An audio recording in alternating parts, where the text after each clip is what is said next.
Welcome to On The Bit. I'm Dave from Dream Thoroughbreds, and with me is Lenny from Bluegrass Bloodstock. How are you, Lenny? Good, Dave. That's good, mate.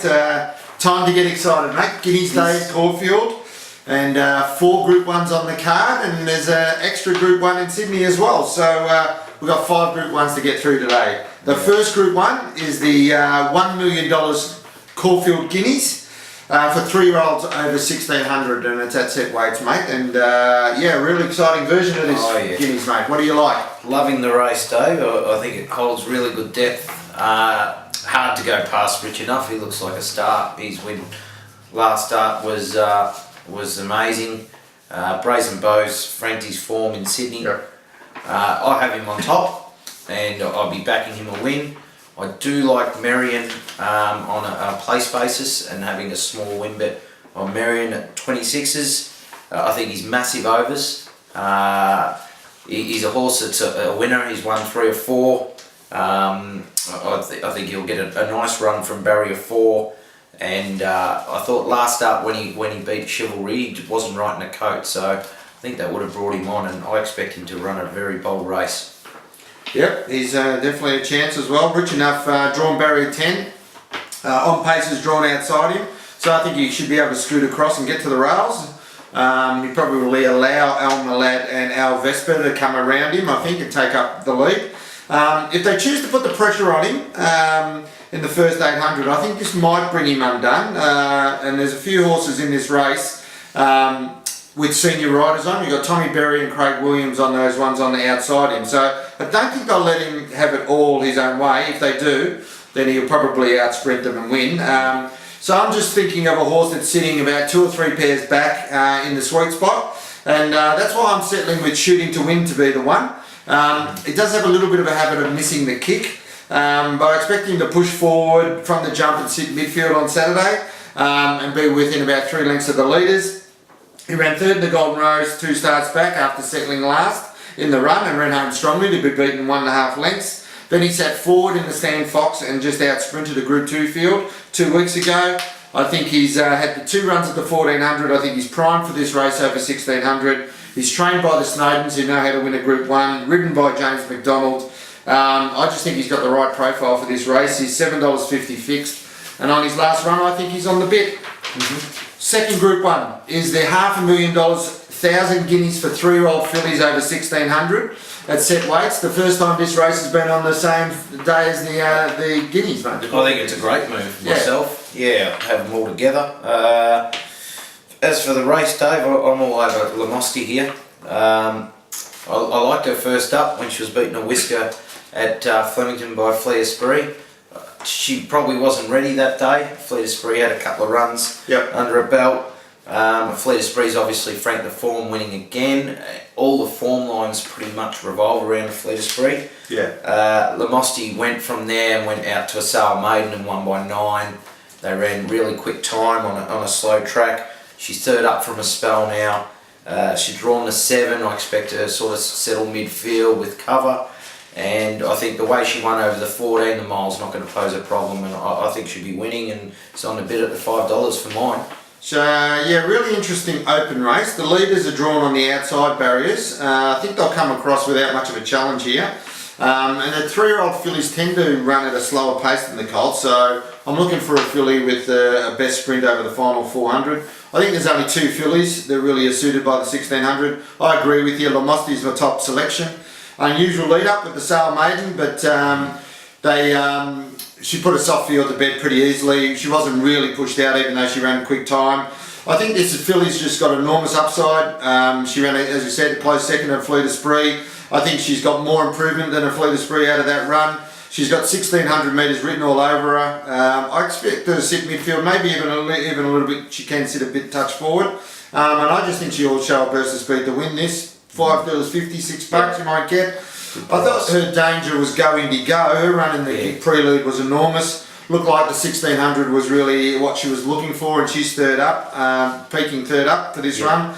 The only issue with her is I think she'll get out to last and give them all a start, and if she's giving Lamosti 3 or 4 length start, I just don't know if she can beat her and win. But she is a Group 1 winner over the 1600 and meets them better on weights, and yeah, she's definitely a winning chance if the things go her way. The 3rd Group 1, mate, is the 2-rack handicap over 1600 metres, an open handicap here, mate. And you're liking this? They usually are. I think the horse I like is going to take all of Pumper Cassidy's mastery to get it home. That's Bull Point Dave. I think he's been working up to win all this prep. He's got really strong form around cluster. Also, he was third to Trust and August and Dissident last start, and he was third to Sydney to Terra Vista. This is the strongest form going around. I think the speed will probably come from the wide barriers, which will hopefully ensure a genuine sort of clip, which will suit Bull Point. He's been in the money 2 from 3 at the track. And the form around him is really good, as I've said, so I think he's fantastic each way value at the $7 on the bit for me. Yeah, it's not a horse of mine, Bull Point. I really can't catch him. I thought there was only 2 chances in this race. I actually thought Trust and August would get across to the fence quite easily here from barrier 11. I think he'll take a power beating once he does. He should be able to set a comfortable speed. And if something wants to come around him, he'll probably just take the sit. I just couldn't see anything that raced against him last speed actually beating him, even though he goes up in weight. So I just think he can sit on a fast pace, he can sprint, which is what you want in a race like this. He's $5.50 fixed. I think he's still good value. And considering he won a Group 1 last start, he beat Dissident, who's probably one of the most informed gallopers in Australia at the moment. I thought he was a huge chance. The only horse I thought could be a danger was Arabian Gold. I thought she was enormous first up, beating Catkins, who is a Group 1 performer on her own merit, Catkins.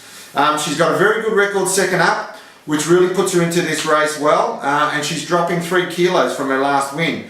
Her times were really strong first up as well, and the extra 200 metres should be in her favour. She's a proven 2,000 metre performer, and you need that to win these 1,600 metre handicaps. She does need to get her into a nice position from the barrier, which is my only concern. That's why she goes in as my second choice. But if she tucks in and she gets cover, 2 or 3 pairs back, I do think she'll actually be too strong for Trust and August over the last 200. And she's equal favourite, about 550. I actually reckon you could back both of them and still win in this race. The final Group 1 is the Caulfield Stakes over 2,000 metres at weight for age, mate. And yeah, this is another fantastic race, mate. It's a ripping race. They've done well, Caulfield. With the fields that they've got for Saturday. It's fantastic. I really like this race, Dave. I think there's going to be the prospect of speed with leaders Crackerjack King and Side Glance. I really like the return of Faulkner and Mackay Diva. I think it was very impressive. Dissident just beat him. I think this rise to 2,000 is definitely going to suit him. The perception is that he's a Flemington horse, but he's had 2 starts at Caulfield, winning a Caulfield Cup, and he's run second in a 2,000 metre race as well. He's a gun second up, that's his thing. He's 3 from 5 second up, which he is here. So, and he ran third in last year's Turnbull. Also, you've got to concede a chance. I think Dear Demi's absolutely flying, and I rate her as a really good Caulfield Cup chance. So I'll be playing her very closely as well. Yeah, no doubt I like her for the Caulfield Cup. She might be just in for a run with Jimmy Cassidy, Pumper Cassidy. I know he likes to get into these dead ends and just give them a run. Yeah, I thought weight for age racing this season's been so competitive. It's probably the most competitive in the past decade. So this is a real Cox Plate guide, this race. Quite even race with 5 or 6 real chances. Faulkner definitely goes in as a big chance. I do think Happy Trails though is ready to peak now, and I think he's capable of winning this and heading to the Cox Plate. He's been brought along quite quietly this prep and only really started to peak third up. He was given a soft run last week from barrier 1 and was allowed to drift back in the field, and when he started to pick up ground, everything shut on him. He had absolutely nowhere to go. It's just total forgive run. I do believe at the 200 metre mark last week he was going equal, if not better, than Lucia Valentina. And if the run had come, he would have been in the finish, if not winning that race. So he backs up here. It's an extra run. He wasn't supposed to run in this race, but as I said, last week was a forgive run. Didn't take anything out of him. He'll sit midfield from barrier 6. And I think he can win it and show everyone he's a real Cox Plate chance again. And when he launches in the straight, I want to be on him at $8 fixed. Definitely on the bit for mine. Sydney, we've got the Spring Champion Stakes for 3-year-olds over 2,000 metres, and mate, another fantastic competitive race. Fantastic race. Who do you like the Spring Champion? Well, the Spruik is obviously on First Seal. She's going enormous. On with Swainesi. $3.90. First Seal's $1.85. They met 3 starts back, and Swainesi was the winner, and he's continued to win since. Won the Gloaming last start over 1,800. Looks like the 2,000's really going to suit. Should get a lovely trip. Very much suited by the prospect of good speed from Valencia, Panzer Division, and Hampton Court. He'll be pressing for the lead. But being a back marker, I expect Swainesi to be finishing off hard. So lots of positives for mine, and I thought with that, with the $3.80 on offer, I'd rather go with that than the $1.85 of First Seal.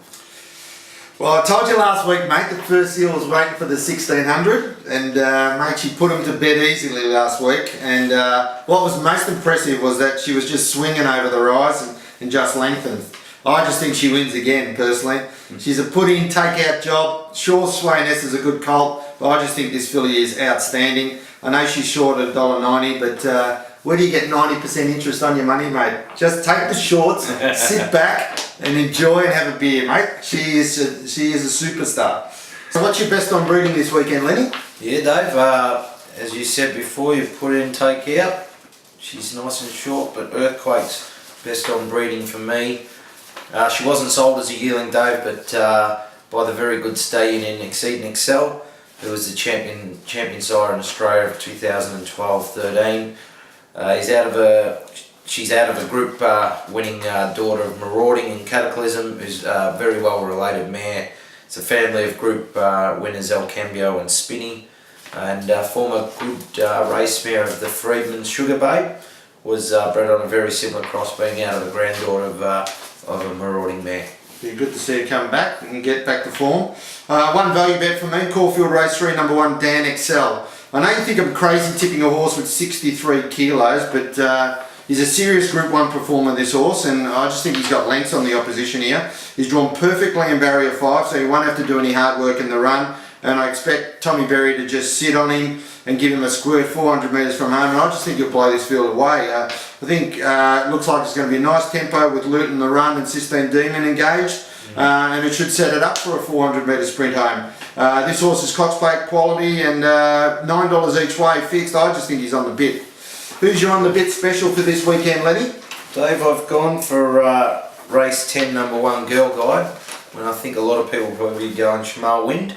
But I loved her win last start. I thought she showed heaps of guts and determination. Was 3 wide, no cover, and toughed it out. She's drawn heaps better on Saturday, which is going to suit. She's drawn 4. She'll either lead or she'll sit just off Brilliant Bisque, and she's going to be right there. She's gone up 2 kilos in weight, but I think she deserves the impost just off her determination and the win last start. So I think the $3.80 on offer is a great price about her.